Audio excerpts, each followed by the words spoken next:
Little Snow White. Once upon a time, in the middle of winter, when the flakes of snow were falling like feathers from the clouds, a queen sat at her palace window, which had an ebony black frame, stitching her husband's shirts. While she was thus engaged and looking out at the snow, she pricked her finger, and 3 drops of blood fell upon the snow. Now the red looked so well upon the white that she thought to herself, "Oh, that I had a child as white as this snow, as red as this blood, and as black as the wood of this frame." Soon afterwards, a little daughter came to her, who was as white as snow, and with cheeks as red as blood, and with hair as black as ebony, and from this she was named Snow White. And at the same time, her mother died. About a year afterwards, the king married another wife, who was very beautiful, but so proud and haughty that she could not bear anyone to be better looking than herself. She owned a wonderful mirror, and when she stepped before it and said, "Mirror, mirror on the wall, who's the fairest of us all?" it replied, "The queen is the fairest of the day." Then she was pleased, for she knew that the mirror spoke truly. Little Snow White, however, grew up and became prettier and prettier. And when she was 7 years old, she was as fair as the noonday and more beautiful than the queen herself. When the queen now asked her mirror, "Mirror, mirror on the wall, who is the fairest of us all?" it replied, "The queen was fairest yesterday. Snow White is the fairest now, they say." This answer so angered the queen that she became quite yellow with envy. From that hour, whenever she saw Snow White, her heart was hardened against her, and she hated the little girl. Her envy and jealousy increased, so that she had no rest day or night. And she said to a huntsman, "Take the child away into the forest. I will never look upon her again. You must kill her, and bring her heart and tongue for a token." The huntsman listened and took the maid away. But when he drew out his knife to kill her, she began to cry, saying, "Ah, dear huntsman, give me my life. I will run into the wild forest and never come home again."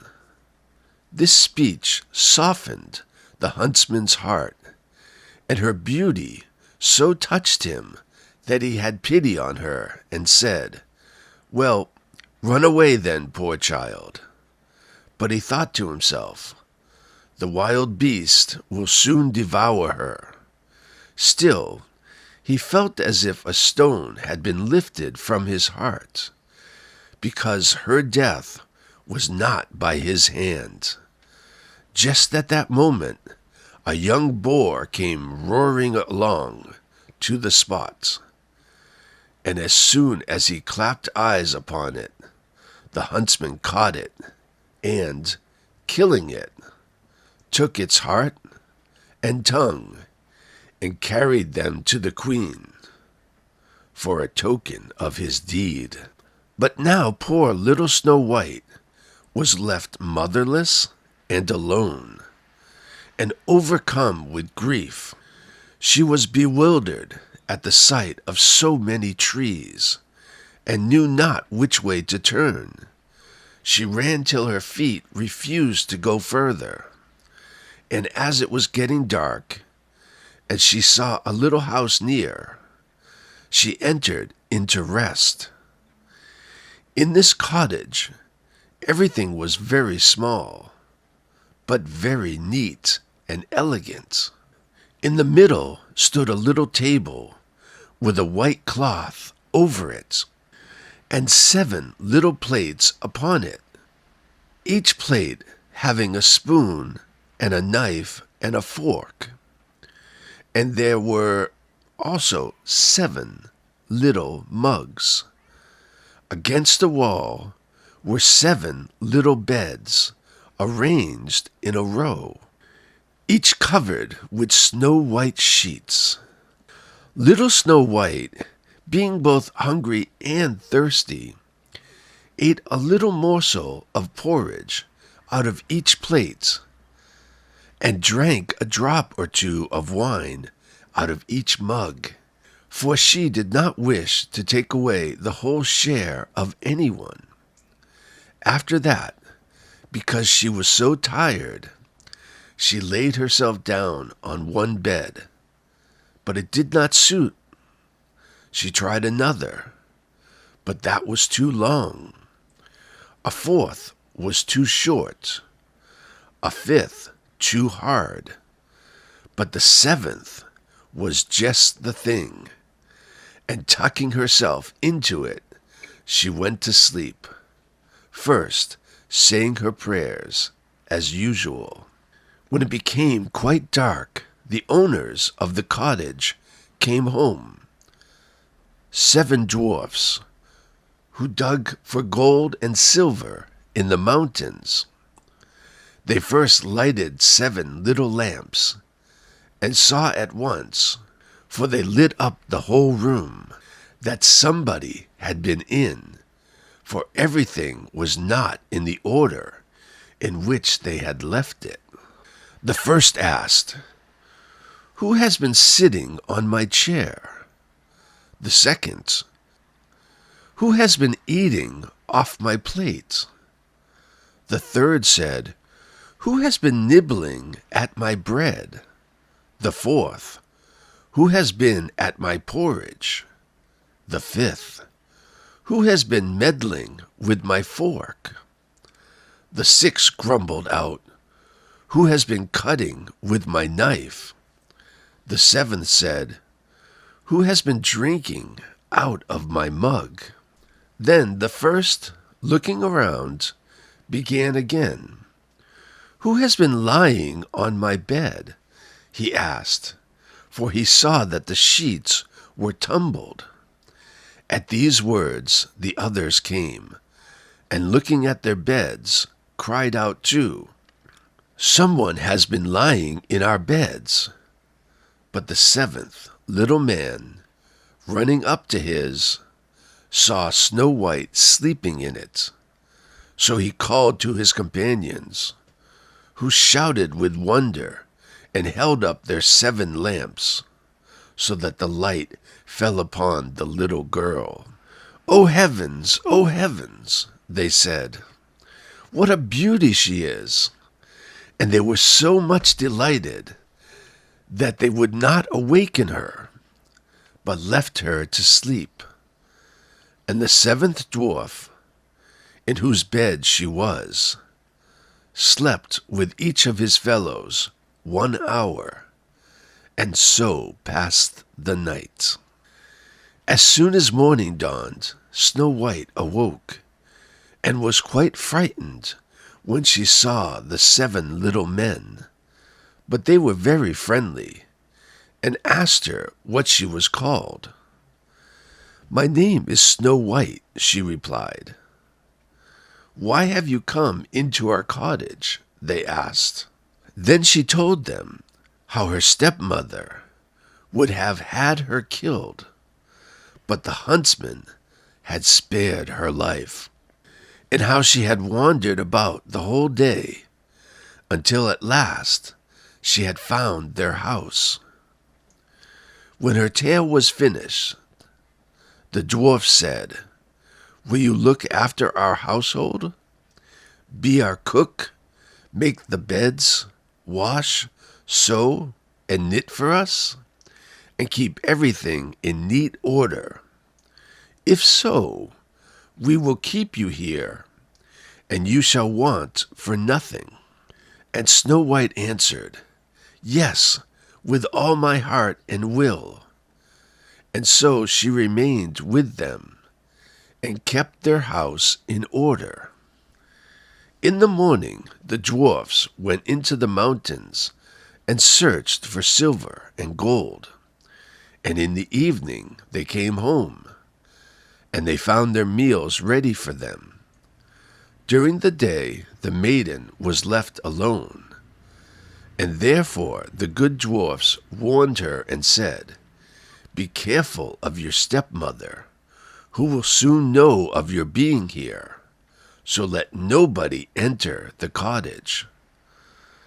The queen, meanwhile, supposing that she had eaten the heart and tongue of her stepdaughter, believed that she was now, above all, the most beautiful woman in the world.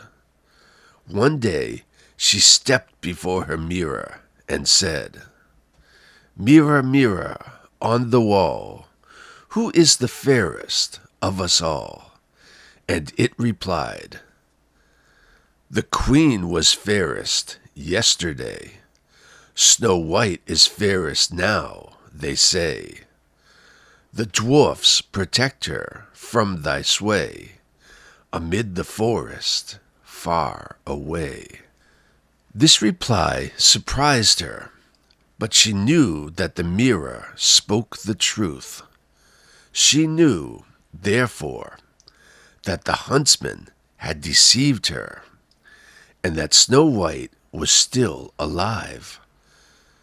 So she dyed her hair and clothed herself as a peddler woman, so that no one could recognize her. And in this disguise she went over the 7 hills to the house of the 7 dwarfs.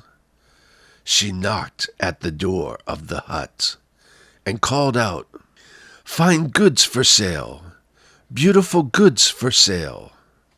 Snow White peeped out of the window and said, "Good day, my good woman. What have you to sell?" "Fine goods, beautiful goods," she replied, "stays of all colors." And she held up a pair, which were made of many-colored silks. "I may let in this honest woman," thought Snow White, and she unbolted the door and bargained for 1 pair of stays. "You can't think, my dear, how they become you," exclaimed the old woman. "Come, let me lace them up for you." Snow White suspected nothing, and let her do as she wished. But the old woman laced her up so quickly and so tightly that all her breath went, and she fell down like one dead. "Now," thought the old woman to herself, hastening away, "now I am once more the most beautiful of all." At eventide, not long after she had left, the 7 dwarfs came home, and were much frightened at seeing their dear little maid lying on the ground, and neither moving nor breathing, as if she were dead. They raised her up, and when they saw that she was laced too tight, they cut the stays into pieces, and presently she began to breathe again, and little by little she revived. When the dwarfs now heard what had taken place, they said, "The old peddler woman was no other than your wicked stepmother. Take more care of yourself, and let no one enter when we are not with you." Meanwhile, the queen had reached home, and, going before her mirror, she repeated her usual words. "Mirror, mirror on the wall, who is the fairest of us all?" And it replied as before, "The Queen was fairest yesterday. Snow White is the fairest now, they say. The dwarfs protected her from thy sway, amid the forest, far away." As soon as it had finished, all her blood rushed to her heart, for she was so angry to hear that Snow White was yet living. "But now," thought she to herself, "will I make something which shall destroy her completely." Thus saying, she made a poisoned comb by arts which she understood, and then, disguising herself, she took the form of an old widow. She went over the 7 hills to the house of the 7 dwarfs, and knocking at the door, she called out, "Good wares to sell today." Snow White peeped out and said, "You must go farther, for I dare not let you in." "But still you may look," said the old woman, drawing out her poisoned comb and holding it up. The sight of this pleased the maiden so much that she allowed herself to be persuaded, and opened the door.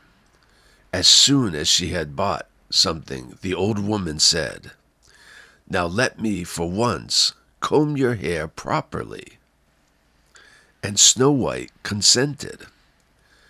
But scarcely was the comb drawn through the hair when the poison began to work, and the maiden fell down senseless. "You pattern of beauty," cried the wicked queen, "it is now all over with you." And so saying, she departed. Fortunately, evening soon came, and the 7 dwarfs returned.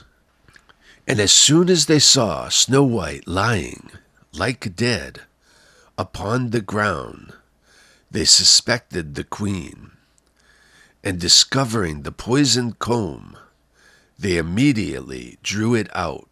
Then the maiden very soon revived, and told them all that had happened. So again they warned her against the wicked stepmother, and bade her open the door to nobody. Meanwhile, the queen, on her arrival home, had again consulted her mirror, and received the same answer as twice before.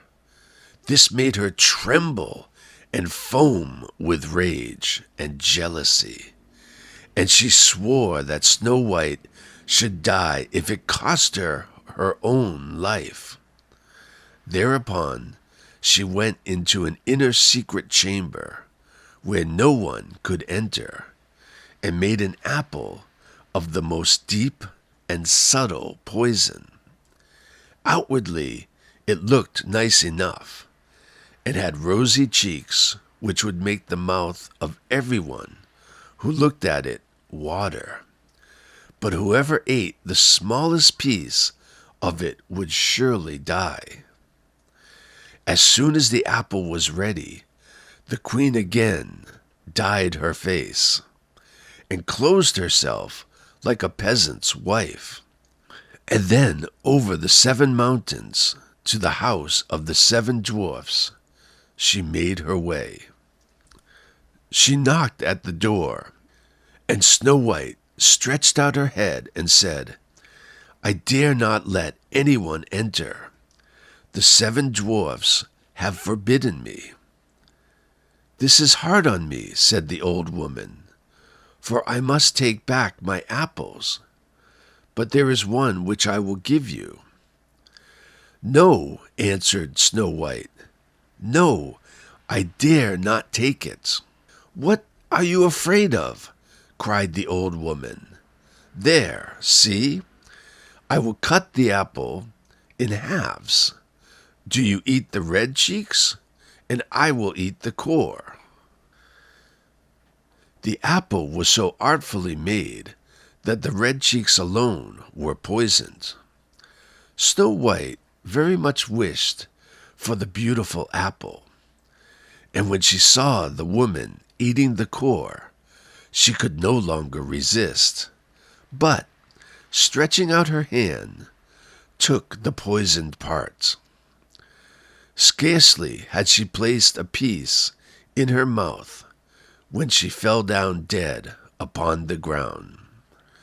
Then the queen, looking at her with glittering eyes and laughing bitterly, exclaimed, "White as snow, red as blood, black as ebony.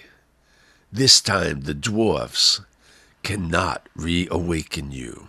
When she reached home and consulted her mirror, "Mirror, mirror on the wall, who is the fairest of us all?" it answered, "The queen is the fairest of the day." Then her envious heart was at rest, as peacefully as an envious heart can rest.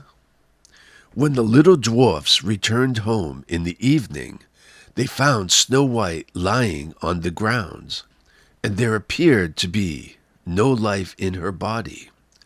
She seemed to be quite dead. They raised her up, and they tried if they could find anything poisonous. They unlaced her, and even uncombed her hair, and washed her with water and with wine. But nothing availed. The dear child was truly and really dead.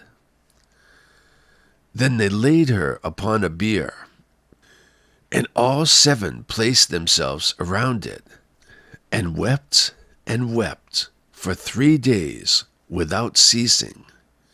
Then they prepared to bury her. But she looked still fresh and lifelike, and even her red cheeks had not deserted her. So they said to one another, "We cannot bury her in the black ground." Then they ordered a case to be made of glass, and in this they could see the body on all sides.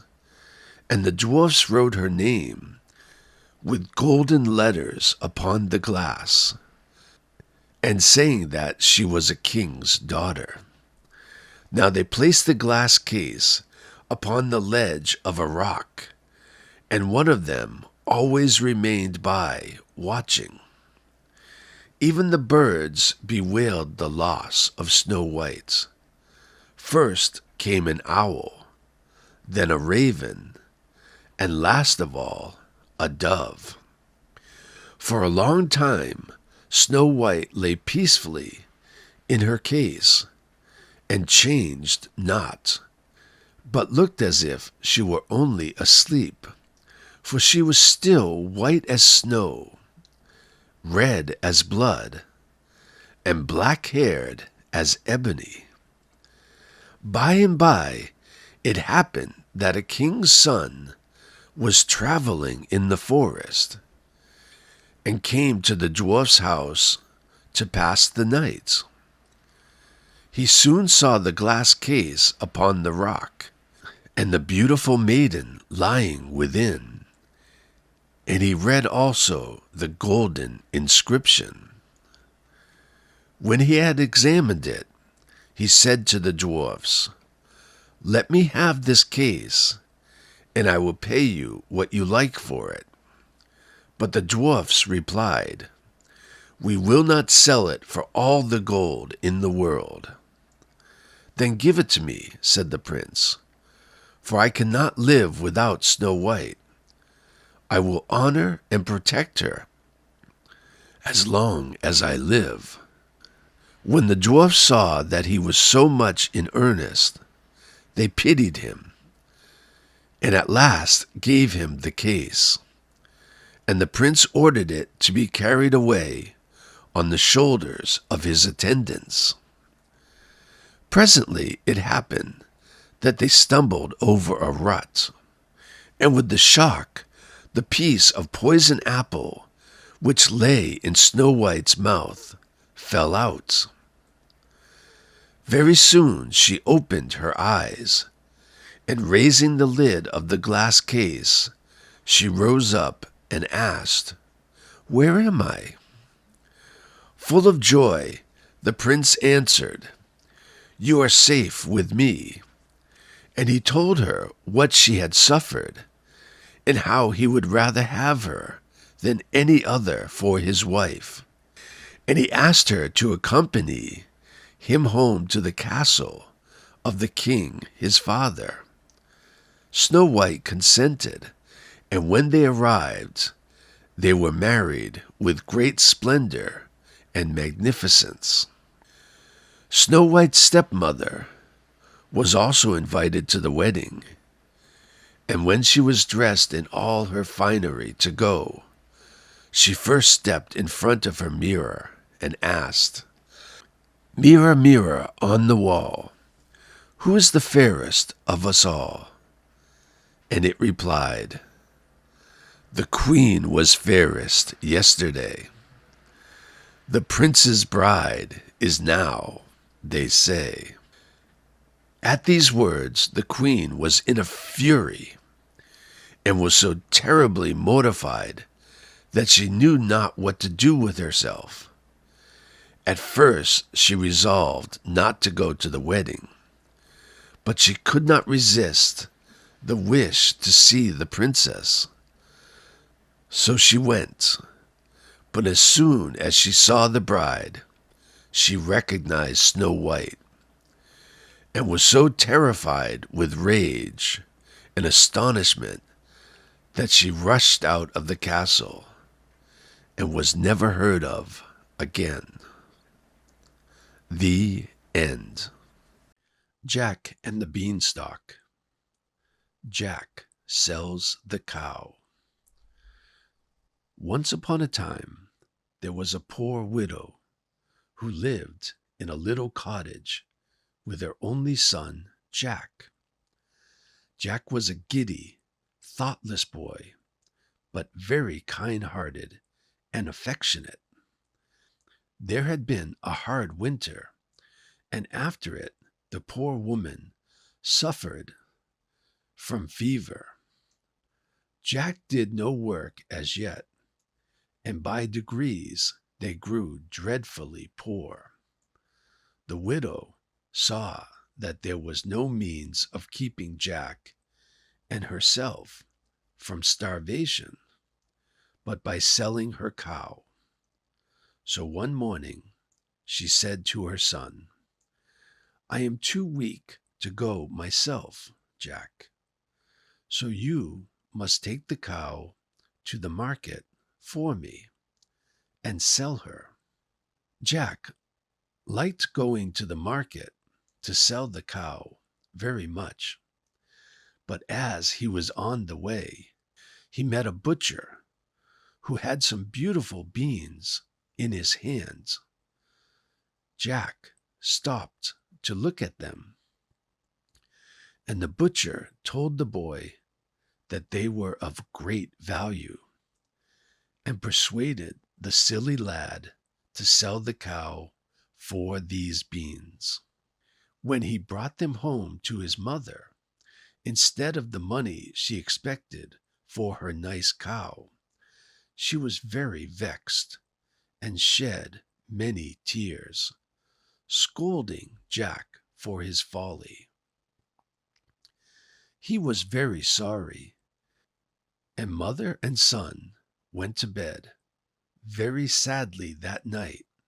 Their last hope seemed gone. At daybreak, Jack rose and went out into the garden. At least, he thought, I will sow the wonderful beans. My mother says that they are just common scarlet runners and nothing else, but I may as well sow them. So he took a piece of stick and made some holes in the ground and put in the beans. The next day they had a little dinner and went sadly to bed, knowing that for the next day there would be none, and Jack, unable to sleep from grief and vexation, got up at day dawn and went out into the garden. What was his amazement to find that the beans had grown up in the night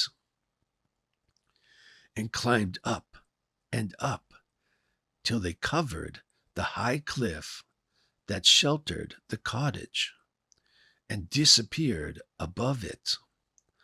The stalks had twined and twisted themselves together till they formed quite a ladder.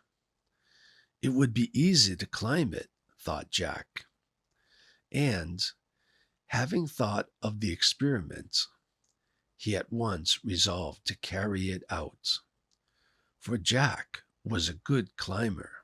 However, after his late mistake about the cow, he thought he had better consult his mother. Wonderful growth of the beanstalk. So Jack called his mother, and they both gazed in silent wonder at the beanstalk, which was not only of great height, but was thick enough to bear Jack's weight. "I wonder where it ends," said Jack to his mother. "I think I will climb up and see." His mother wished him not to venture up this strange ladder, but Jack coaxed her to give her consent to the attempt, for he was certain there must be something wonderful in the beanstalk. So at last she yielded to his wishes. Jack instantly began to climb, and went up and up on the ladder-like beam, till everything he had left behind him, the cottage, the village, and even the tall church tower, looked quite little, and still he could not see the top of the beanstalk. Jack felt a little tired, and thought for a moment that he would go back again. But he was a very persevering boy, and he knew that the way to succeed in anything is not to give up. So after resting for a moment, he went on. After climbing higher and higher, till he grew afraid to look down for fear he should be giddy, Jack at last reached the top of the beanstalk, and found himself in a beautiful country, finely wooded, with beautiful meadows covered with sheep. A crystal stream ran through the pastures. Not far from the place where he had got off the beanstalk stood a fine, strong castle. Jack wondered very much that he had never heard of or seen this castle before. But when he reflected on the subject, he saw that it was as much separated from the village by the perpendicular rock on which it stood as if it were in another land.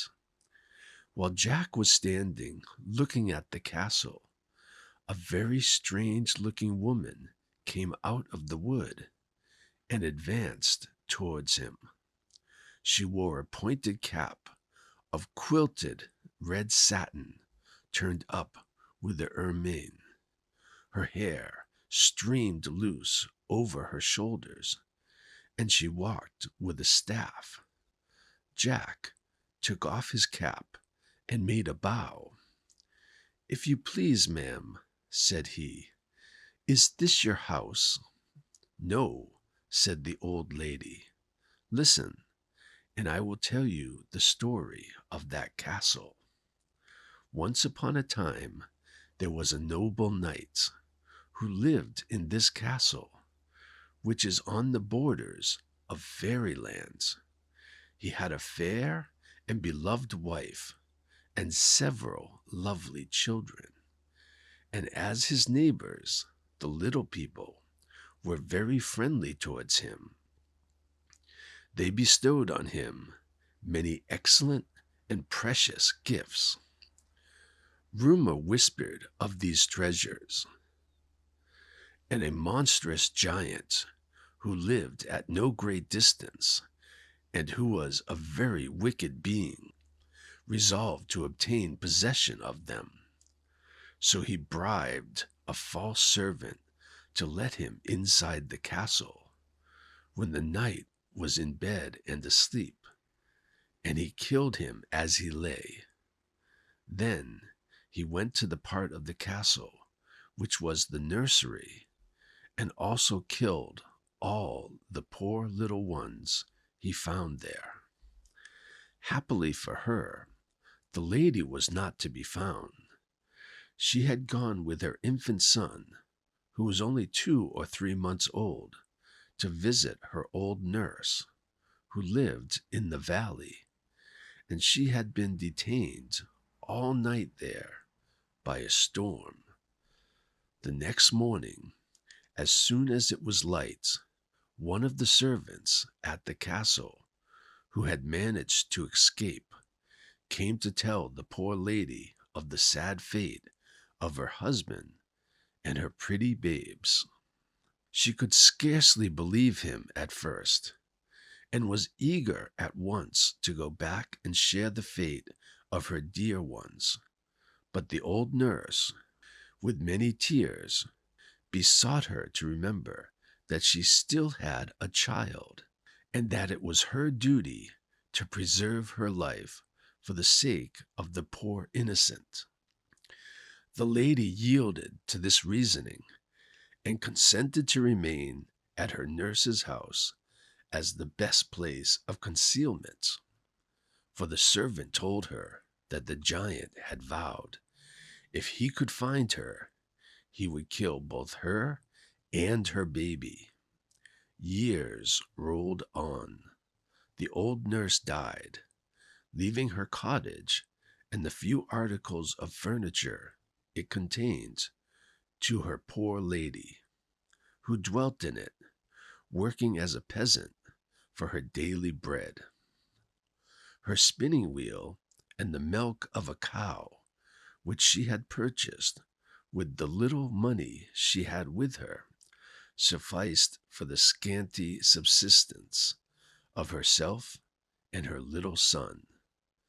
There was a nice little garden attached to the cottage, in which they cultivated peas, beans, and cabbages, and the lady was not ashamed to go out at harvest time and glean in the fields to supply her little son's wants. Jack, that poor lady is your mother. This castle was once your father's, and must again be yours. Jack uttered a cry of surprise. My mother? Oh, madam, what ought I to do? My poor father, my dear mother. Your duty requires you to win it back for your mother. But the task is a very difficult one, and full of peril, Jack. Have you courage to undertake it? I fear nothing when I am doing right, said Jack. Then said the lady in a red cap, you are one of those who will slay giants. You must get into the castle, and if possible, possess yourself of a hen that lays golden eggs, and a harp that talks. Remember, all the giant possesses is really yours. As she ceased speaking, the lady of the red hat suddenly disappeared, and of course Jack knew she was a fairy. Jack determined at once to attempt the adventure, so he advanced and blew the horn which hung at the castle portal. The door was opened in a minute or two by a frightful giantess, with one great eye in the middle of her forehead. As soon as Jack saw her, He turned to run away, but she caught him and dragged him into the castle. Ho, ho! She laughed terribly. You didn't expect to see me here, that is clear. No, I shan't let you go again. I am weary of my life. I am so overworked, and I don't see why I should not have a page as well as other ladies. And you shall be my boy. You shall clean the knives, and black the boots, and make the fires, and help me generally when the giant is out.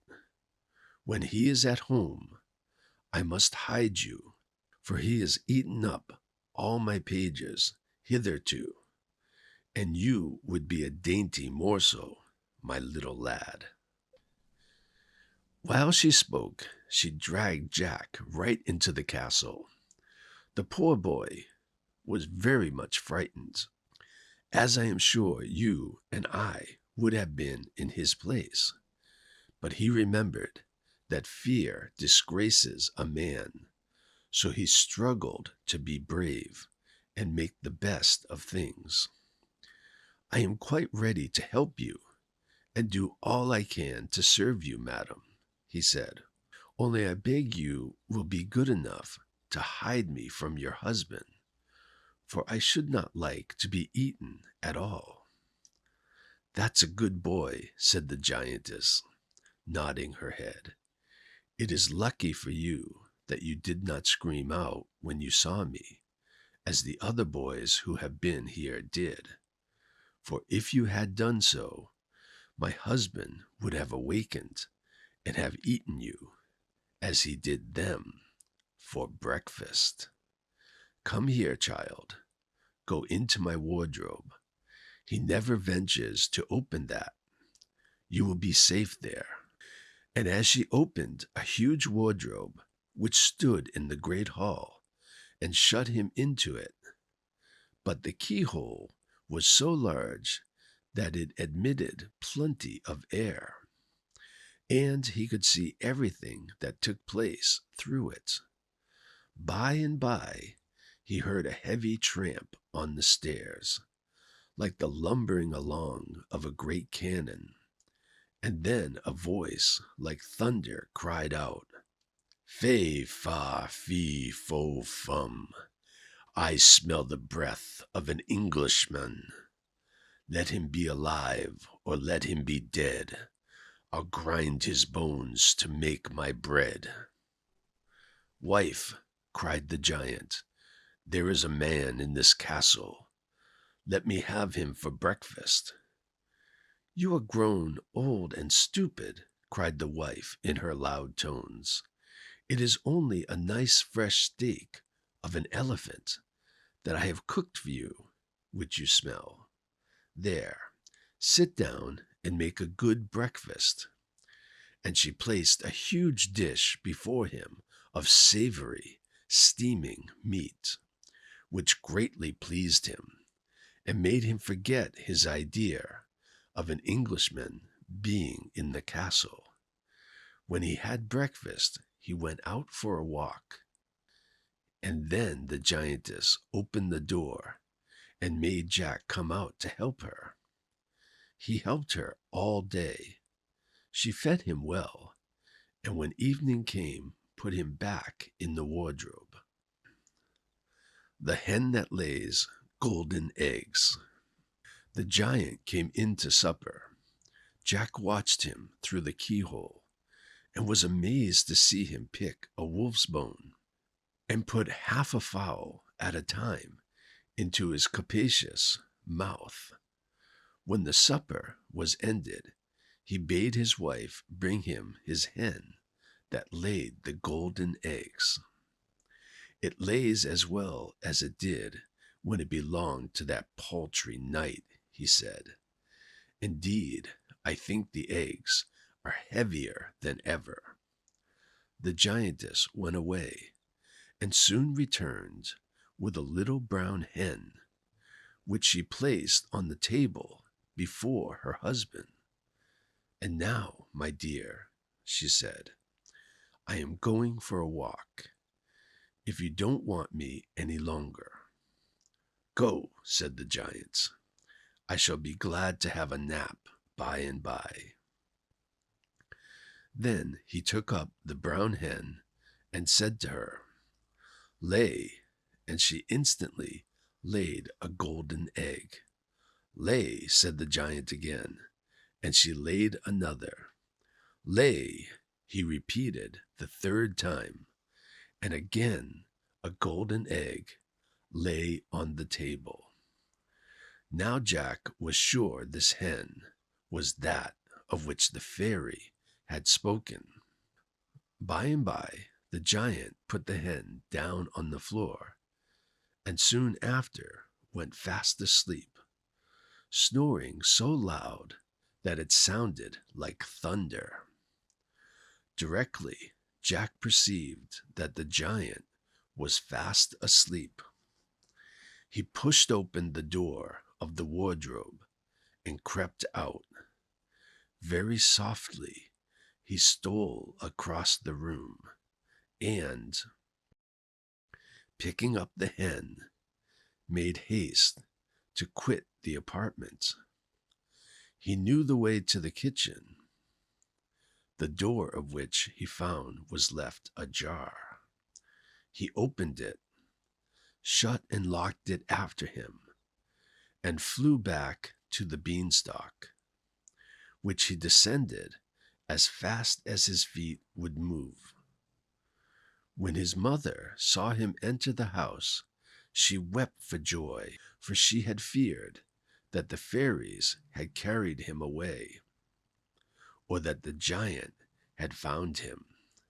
But Jack put the brown hen down before her, and told her how he had been in the giant's castle, and all his adventures. She was very glad to see the hen, which would make them rich once more. The money bags. Jack made another journey up the beanstalk to the giant's castle one day while his mother had gone to market.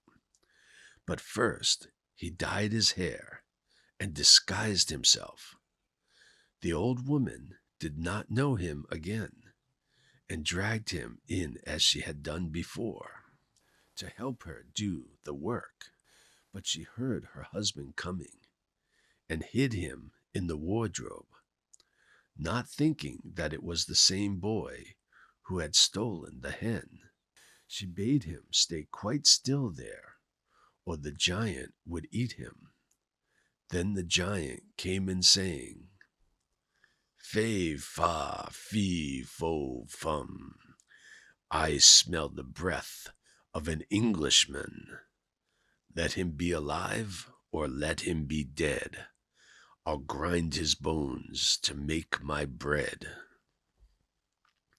"Nonsense," said the wife. "It is only a roasted bullock that I have thought would be a titbit for your supper. Sit down, and I will bring it up at once." The giant sat down, and soon his wife brought up a roasted bullock on a large dish, and they began their supper. Jack was amazed to see them pick the bones of the bullock as if it had been a lark. As soon as they had finished their meal, the giantess rose and said, "Now, my dear, with your leave, I am going up to my room to finish the story I am reading. If you want me, call for me." "First," answered the giant, "bring me my money bags, that I may count my golden pieces before I sleep." The giantess obeyed. She went, and soon returned with 2 large bags over her shoulders, which she put down by her husband. "There," she said, "that is all that is left of the night's money. When you have spent it, you must go and take another baron's castle." "That he shan't, if I can help it," thought Jack. The giant, when his wife was gone, took out heaps and heaps of golden pieces and counted them and put them in piles till he was tired of the amusements. Then he swept them all back into their bags, and leaning back in his chair, fell fast asleep, snoring so loud that no other sound was audible. Jack stole softly out of the wardrobe, and taking up the bags of money, which were his very own, because the giant had stolen them from his father, he ran off, and with great difficulty, descending the beanstalk, laid the bags of gold on his mother's table. She had just returned from town, and was crying at not finding Jack. "There, mother, I have brought you the gold that my father lost. Oh, Jack, you are a very good boy, but I wish you would not risk your precious life in the giant's castle.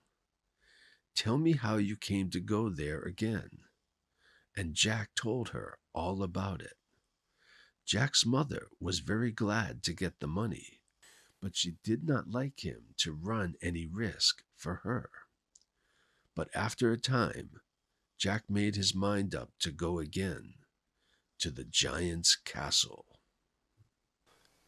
The Talking Harp. So he climbed the beanstalk once more and blew the horn at the giant's gates.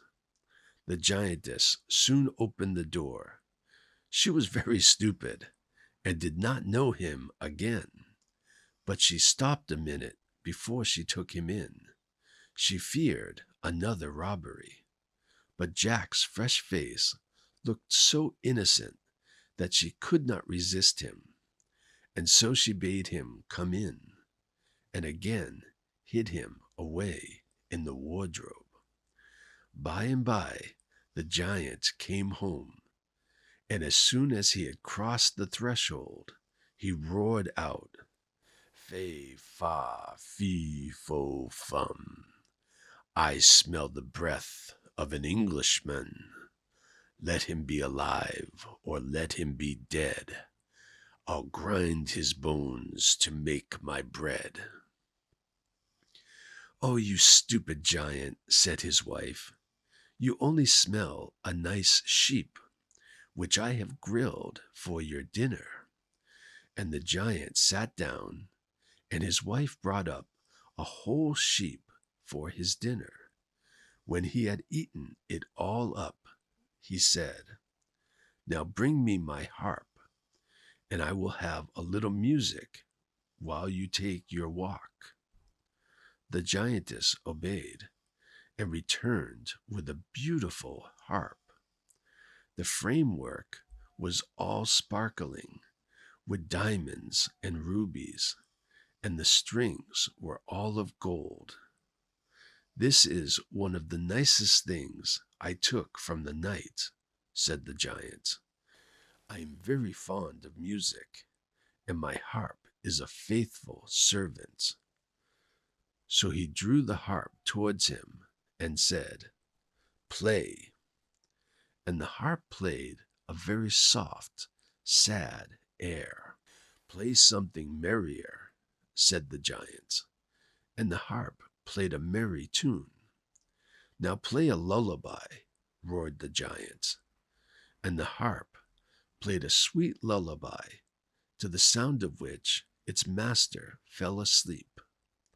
Then Jack stole softly out of the wardrobe and went into the huge kitchen to see if the giantess had gone out.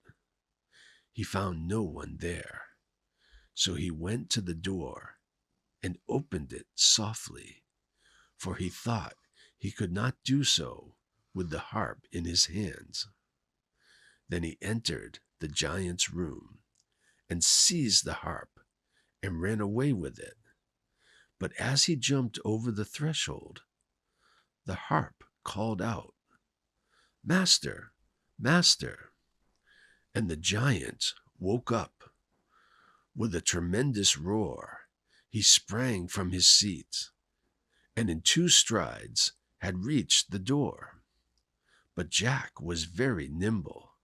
He fled like lightning with the harp, talking to it as he went, for he saw it was a fairy, and telling it he was the son of its old master, the knight.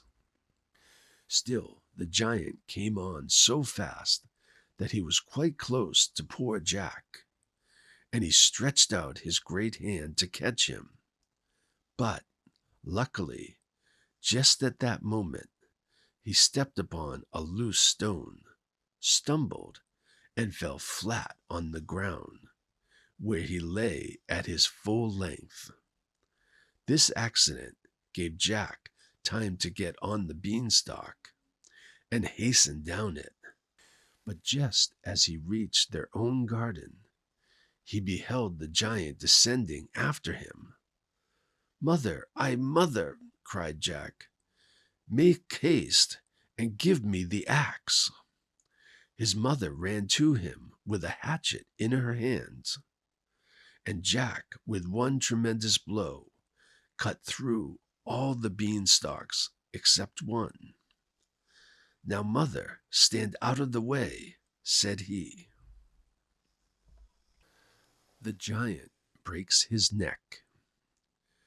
Jack's mother shrank back, and it was well she did so, for just as the giant took hold of the last branch of the beanstalk, Jack cut the stem quite through and darted from the spot. Down came the giant with a terrible crash, and as soon as he fell on his head, he broke his neck and lay dead at the foot of the woman he had so much injured. Before Jack and his mother had recovered from their alarm and agitation, a beautiful lady stood before them. Jack, she said, you have acted like a brave knight's son and deserve to have your inheritance restored to you. Dig a grave and bury the giant, and then go and kill the giantess. But, said Jack, I could not kill anyone else. I was fighting with him, and I could not draw my sword upon a woman. Moreover, the giantess was very kind to me. The fairy smiled on Jack. I am very much pleased with your generous feeling, she said. Nevertheless, return to the castle and act as you will find needful. Jack asked the fairy if she would show him the way to the castle, as the beanstalk was now down. She told him that she would drive him there in her chariot, which was drawn by 2 peacocks. Jack thanked her and sat down in the chariot with her. The fairy drove him a long distance round, till they reached the village, which lay at the bottom of the hill. Here they found a number of miserable-looking men assembled. The fairy stopped her carriage and addressed them. My friends, said she, the cruel giant who oppressed you and ate up all your flocks and herds is dead, and this young gentleman was the means of your being delivered from him, and is the son of your kind old master, the knight. The men gave out a loud cheer at these words, and pressed forward to say that they would serve Jack as faithfully as they had served his father. The fairy bade them follow her to the castle, and they marched behind her. And Jack blew the horn and demanded admittance. The old giantess saw them coming from the turret loophole. She was very much frightened, for she guessed that something had happened to her husband. And as she came downstairs very fast, she caught her foot in her dress and fell from the top to the bottom and broke her neck. When the people outside found that the door was not open to them, they took crowbars and forced the portal. Nobody was to be seen, but on leaving the hall, they found the body of the giantess at the foot of the stairs. Thus Jack took possession of the castle. The fairy went and brought his mother to him, with the hen and the harp. He had the giantess buried, and endeavored as much as lay in his power to do right to those whom the giant had robbed. Before her departure from fairyland, the fairy explained to Jack that she had sent the butcher to meet him with the beans, in order to try what sort of lad he was. If you had looked at the gigantic beanstalk and only stupidly wondered about it, she said, I should have left you where misfortune had placed you, only restoring her cow to your mother. But you showed an inquiring mind and great courage and enterprise. Therefore, you deserve to rise. And when you mounted the beanstalk, you climbed the ladder of fortune. She then took her leave of Jack and his mother. The end. The Golden Goose. There was once a man who had 3 sons. The youngest of them was called Dullhead, and was sneered and jeered at, and snubbed on every possible opportunity. One day it happened that the eldest son wished to go into the forest to cut wood, and before he started, his mother gave him a fine rice cake and a bottle of wine, so that he might be sure not to suffer from hunger or thirst. When he reached the forest, he met a little gray man, who wished him good morning, and said, Do you give me a piece of that cake you have got in your pocket, and let me have a draught of your wine? I am so hungry and thirsty. But this clever son replied, If I give you my cake and wine, I shall have none left for myself. You just go on your way. And he left the little man standing there, and went further into the forest. There he began to cut down a tree, but before long he made a false stroke with his axe, and cut his own arm so badly that he was obliged to go home and have it bound up.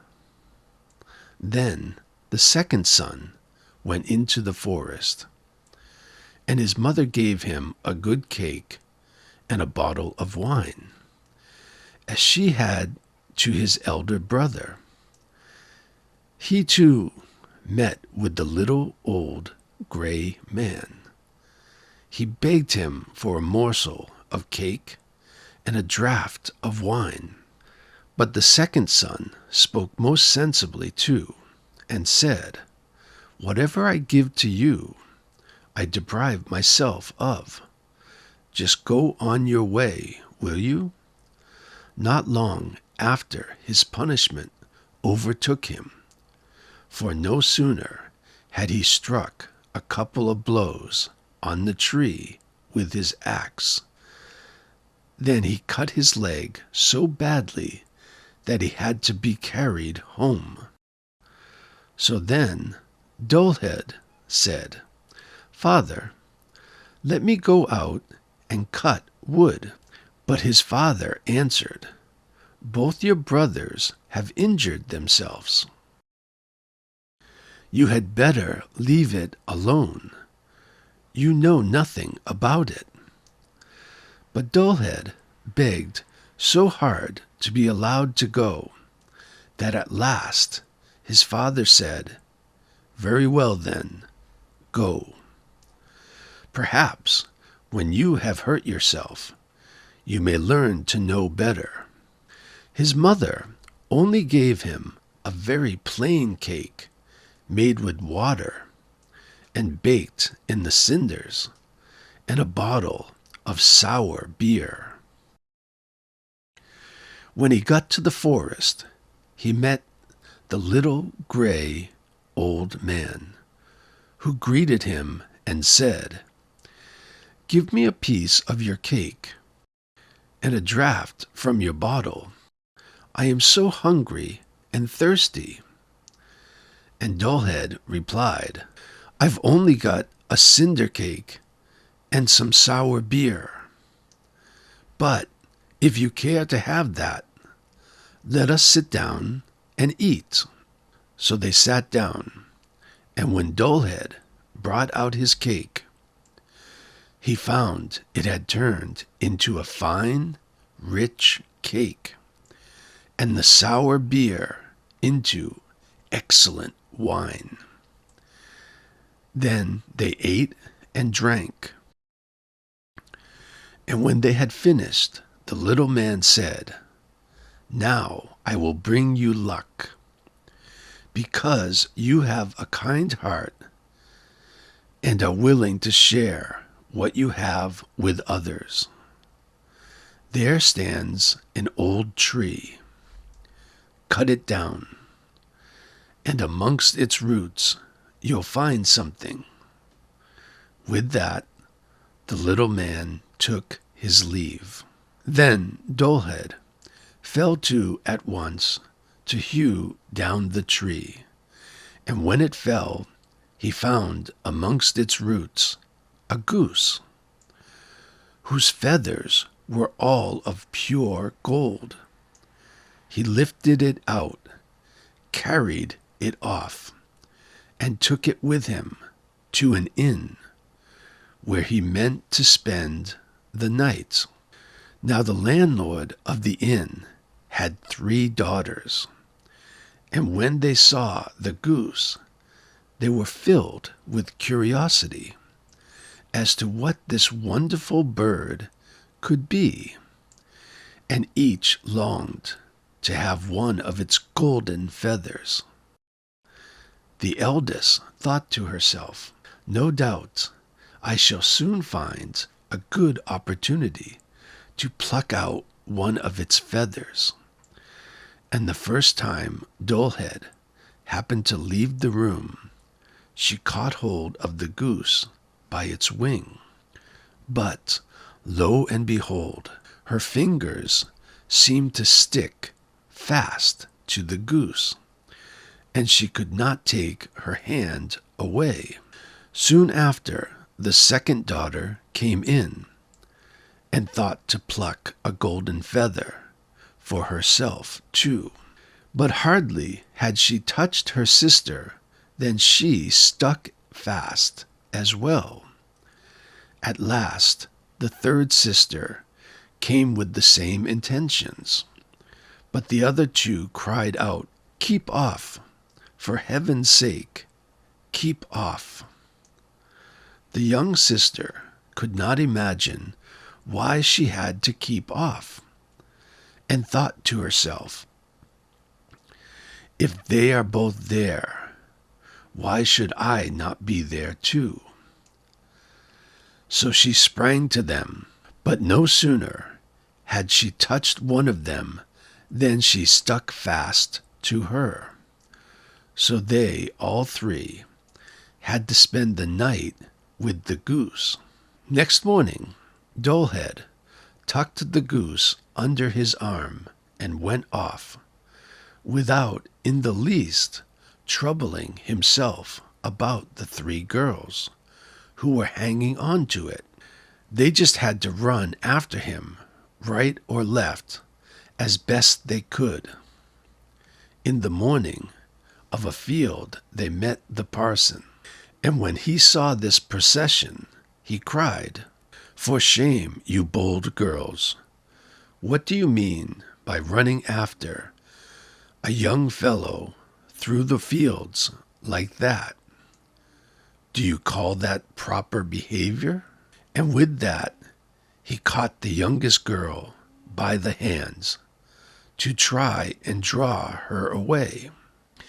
But directly he touched her, he hung on himself and had to run along with the rest of them. Not long after, the clerk came that way and was much surprised to see the parson following the footsteps of the three girls. "Why, where is your reverence going so fast?" he cried. "Don't forget, there is to be a christening today." And he ran after him, caught him by the sleeve, and hung on to it himself. As the five of them trotted along in this fashion, one after the other, two peasants were coming from their work with their hoes. On seeing them, the parson called out and begged them to come and rescue him and the clerk. But no sooner did they touch the clerk than they stuck on too. And so there were 7 of them running after Dullhead and his goose. After a time, they all came to a town where a king reigned, whose daughter was so serious and solemn that no one could ever manage to make her laugh. So the king had decreed that whoever should succeed in making her laugh should marry her. When Dullhead heard this, he marched before the princess with his goose and its appendages. And as soon as she saw these 7 people continually running after each other, she burst out laughing and could not stop herself. Then Dullhead claimed her as his bride, but the king, who did not much fancy him as a son-in-law, made all sorts of objections, and told him he must first find a man who could drink up a whole cellarful of wine. Dullhead bethought him of the little gray man who could, he felt sure, help him.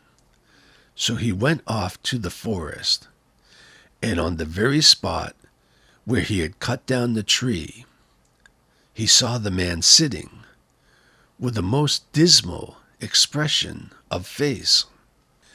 Dullhead asked him what he was taking so much to heart, and the man answered, "I don't know how I am ever to quench this terrible thirst I am suffering from. Cold water doesn't suit me at all. To be sure, I've emptied a whole barrel of wine, but what is 1 drop on a hot stone?" "I think I can help you," said Dullhead. "Come with me, and you shall drink to your heart's content." So he took him to the king's cellar, and the man sat down before the huge casks, and drank till he had drank up the whole contents of the cellar before the day closed. Then Dullhead asked once more for his bride. But the king felt vexed at the idea of a stupid fellow whom people called Dullhead carrying off his daughter, and he began to make fresh conditions. He required Dullhead to find a man who could eat a mountain of bread. Dullhead did not wait to consider long before he went straight off to the forest. And there, on the same spot, sat a man who was drawing in a strap as tight as he could round his body, and making a most woeful face the while. Said he, "I've eaten up a whole oven full of loaves, but what's the good of that to anyone who is as hungry as I am? I declare my stomach feels quite empty, and I must draw my belt tight if I'm not to die of starvation." Dullhead was delighted and said, "Get up and come with me, and you shall have plenty to eat." And he brought him to the king's court. Now the king had given orders to have all of the flour in his kingdom brought together, and to have a huge mountain baked of it. But the man from the wood just took up his stand before the mountain and began to eat. And in one day it had all vanished. For the third time, Dullhead asked for his bride. But again the king tried to make some evasion, and demanded a ship which could sail on land or water. "When you come sailing in such a ship," he said, "you shall have my daughter without further delay." Again Dullhead started off to the forest, and there he found the little old gray man, with whom he had shared his cake. "I have eaten, and I have drunk for you, and now I will give you the ship. I have done all this for you because you were kind and merciful to me." Then he gave Dullhead a ship which could sail on land or water, and when the king saw it, he felt he could no longer refuse him his daughter. So they celebrated the wedding with great rejoicings. And after the king's death, Dullhead succeeded to the kingdom and lived happily with his wife for many years after. The end. Rapunzel. Once upon a time, there lived a man and his wife who were very unhappy because they had no children. These good people had a little window at the back of their house, which looked into the most lovely garden, full of all manner of beautiful flowers and vegetables. But the garden was surrounded by a high wall, and no one dared to enter, for it belonged to a witch of great power, who was feared by the whole world. One day, the woman stood at the window overlooking the garden, and saw there was a bed full of the finest rapunzel. The leaves looked so fresh and green that she longed to eat them. The desire grew day by day, and just because she knew she couldn't possibly get any, she pined away and became quite pale and wretched. Then her husband grew alarmed and said, "What ails you, dear wife?" "Oh," she answered, "if I don't get some rapunzel to eat out of the garden behind the house, I know I shall die." The man, who loved her dearly, thought to himself, "Come, rather than let your wife die You shall fetch her some rapion, no matter the cost. So at dusk he climbed over the wall into the witch's garden, and, hastily gathering a handful of rapion leaves, he returned with them to his wife. She made them into a salad, which tasted so good that her longing for the forbidden food was greater than ever. If she were to know any peace of mind, there was nothing for it but that her husband should climb over the garden wall again and fetch her some more.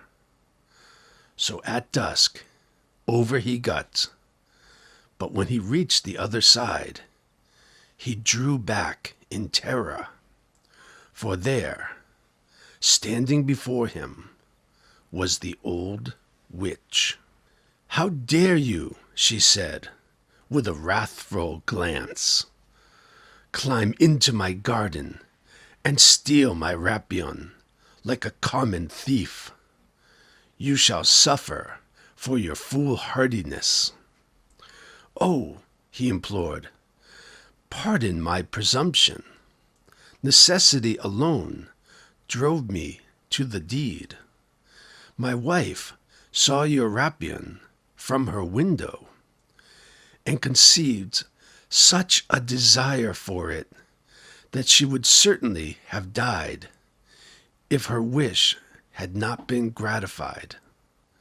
Then the witch's anger was a little appeased, and she said, "If it's as you say, you may take as much rapion away with you as you like, but on one condition only, that you give me the child your wife will shortly bring into the world. All shall go well with it, and I will look after it like a mother." The man, in his terror, agreed to everything she asked, and as soon as the child was born, the witch appeared, and having given it the name of Rapunzel, which is the same as rapion, she carried it off with her. Rapunzel was the most beautiful child under the sun. When she was 12 years old, the witch shut her up in a tower in the middle of a great wood, and the tower had neither stairs nor doors, only high up at the very top a small window. When the witch wanted to get in, she stood underneath and called out, "Rapunzel, Rapunzel, let down your golden hair." For Rapunzel had wonderful long hair, and it was as fine as spun gold. Whenever she heard the witch's voice, she unloosed her plaits and let her hair fall down out of the window about 20 yards below, and the old witch climbed up by it. And they had lived like this for a few years. It happened one day that a prince was riding through the wood and passed by the tower. As he drew near it, he heard someone singing so sweetly that he stood still, spellbound, and listened. It was Rapunzel, in her loneliness, trying to while away the time by letting her sweet voice ring out into the wood. The prince longed to see the owner of the voice, but he sought in vain for a door in the tower. He rode home, but he was so haunted by the song he had heard that he returned every day to the wood and listened. One day, when he was standing thus behind a tree, he saw the old witch approach and heard her call out, "Rapunzel, Rapunzel, let down your golden hair." Then Rapunzel let down her plaits, and the witch climbed up by them. "So that's the staircase, is it?" said the prince. "Then I too will climb it and try my luck." So on the following day, at dusk, he went to the foot of the tower and cried, "Rapunzel, Rapunzel, let down your golden hair." And as soon as she had let it down, the prince climbed up. At first, Rapunzel was terribly frightened when a man came in, for she had never seen one before. But the prince spoke to her so kindly and told her at once that his heart had been so touched by her singing that he felt he should know no peace of mind till he had seen her. Very soon, Rapunzel forgot her fear, and when he asked her to marry him, she consented at once. "For," she thought, "he is young and handsome, and I'll certainly be happier with him than with the old witch." So she put her hand in his and said, "Yes, I will gladly go with you. Only how am I to get down out of the tower? Every time you come to see me, you must bring a skein of silk with you, and I will make a ladder of them. And when it is finished, I will climb down by it, and you will take me away on your horse." They arranged that till the ladder was ready, he was to come to her every evening, because the old woman was with her during the day. The old witch, of course, knew nothing of what was going on, till one day Rapunzel, not thinking of what she was about, turned to the witch and said, "How is it, good mother, that you are so much harder to pull up than the young prince? He is always with me in a moment." "Oh, you wicked child," cried the witch, "what is this I hear?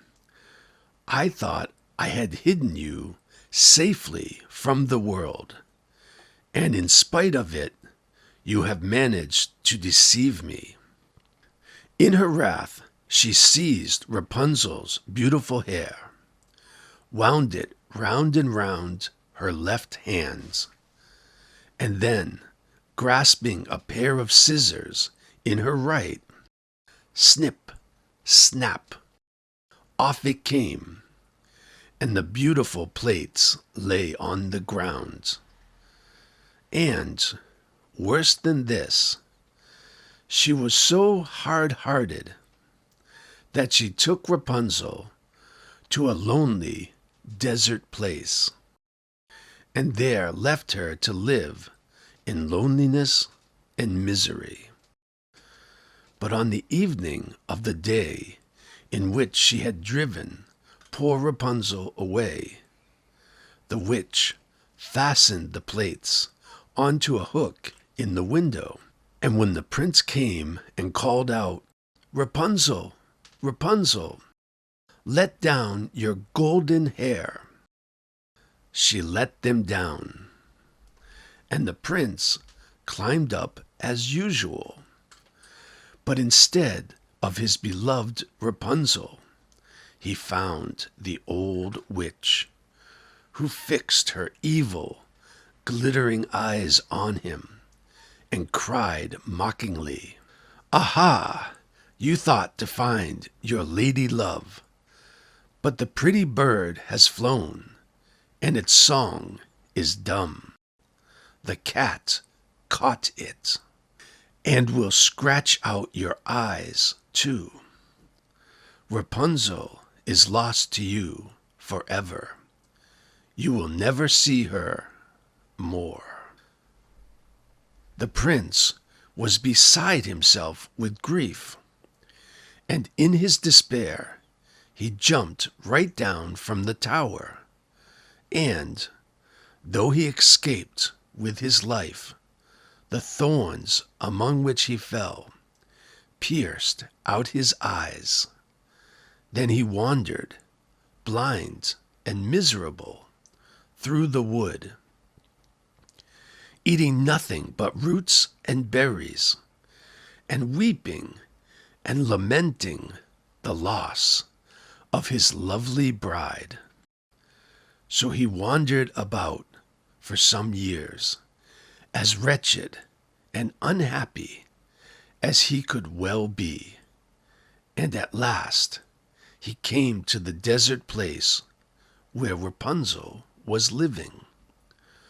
All of a sudden he heard a voice which seemed strangely familiar to him.